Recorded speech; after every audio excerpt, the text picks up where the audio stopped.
میں موجود ہے پر ہم مسلمان خاموش ہیں.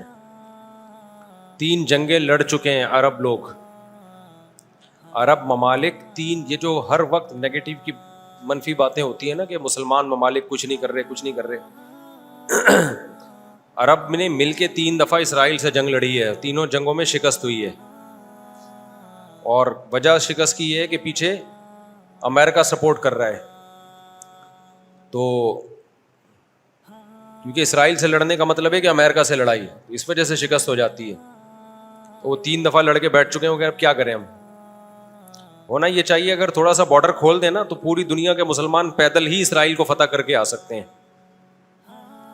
اتنی بڑی تعداد میں مسلمان ہیں اور ان میں جانے کا جذبہ بھی ہے کہ تھوڑا سا بھی راستہ کھل جائے تو یہ پیدل ہی ہوتے ہوتے اتنی بڑی تعداد ہے تو یہ 8-10 کروڑ تو ویسے ہی چلے جائیں گے.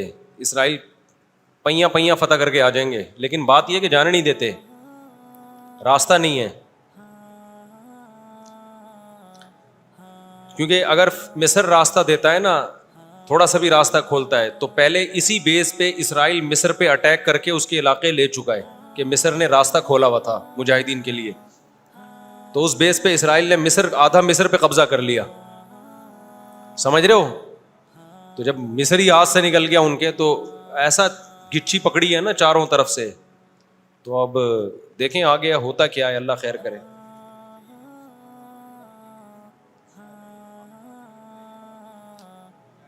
دیکھو ایسی لڑائی جس سے اگلی دفعہ اس سے بھی جائیں، یہ تو کوئی بھی دنیا میں عقل مند اس کا مشورہ نہیں دے گا نا.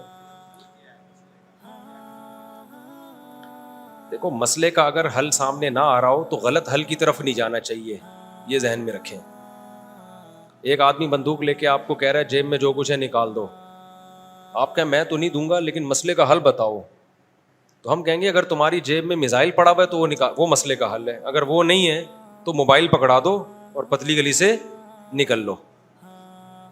تو ایسا کام کرنا جس سے لینے کے دینے پڑ جائیں وہ تو نہیں حل ہے نا. تو ایسے موقع پہ دعا ہے اور کیا ہے، بد دعائیں ہیں، دشمن کے خلاف بد دعائیں ہیں. کسی کے پاس راستہ ہے جانے کا تو جائے، 100 دفعہ جائے، اناؤنس کرے کہ یہ راستہ ہے، یہ یہاں سے نکل آیا ہے راستہ، تو سب پہنچ جائیں گے. ایک چیز اصولی طور پہ یاد رکھیں، جو چیز اختیار میں ہے اس میں انسان کمی نہ کرے، جو اختیار میں نہیں ہے اس کے بارے میں سوچے نہیں. اس سے ٹینشن کے سوا کچھ بھی حاصل نہیں ہوتا. کیونکہ جب آپ ایسی چیز کا سوچنا شروع کرتے ہیں نا جو آپ کے اختیار میں نہیں ہے تو ہمیشہ وہ کام کر لیتے ہیں جس کا پہلے سے بھی زیادہ نقصان ہوتا ہے، جس کا پہلے سے زیادہ نقصان ہوتا ہے. میری پالیسی ہمیشہ یہی رہی ہے ہر معاملے میں، جو اپنے اختیار میں ہے چھوڑو نہیں، جو اختیار میں نہیں ہے پڑھو نہیں اس میں. سمجھ رہے ہو کہ نہیں سمجھ رہے؟ اگر ہم اس اصول پہ اختیار کر لیں بہت سارے معاملات ہمارے ویسے ہی سیدھے ہو جائیں گے. تو لوگ جو بلا وجہ فنڈر بننے کی کوشش کرتے ہیں نا، ہم یہ کر دیں گے، ہم وہ کر دیں گے، وہ فنڈر گیری ہی ہوتی ہے. ایک یوٹیوب پہ اور بلکہ اس پہ ٹک ٹاک پہ ایک بندہ آ رہا ہے، لڑکا بڑے غصے میں بیٹھا ہوتا ہے، یہ مولوی کچھ نہیں کر رہے، اسرائیل میں یہ ہو گیا، فلانے جگہ یہ ہو گیا، یہ یوں نہیں کر رہے، یوں نہیں. میں نے دفعہ کمنٹس کر دیا کہ تو کیا کر رہا ہے بھائی بیٹھ کے، تو بھی تو کچھ کرنا. کہہ رہا ہے میں اکیلا کیا کروں، یہ مولوی کریں گے تو میں کروں گا. بھائی یہ مولوی تو کچھ نہیں کر رہے. وجہ اس کی یہ کہ مولوی کہتے ہیں ہم کیا اکیلے کیا کر سکتے ہیں، گورنمنٹ جب تک نہیں کرتی.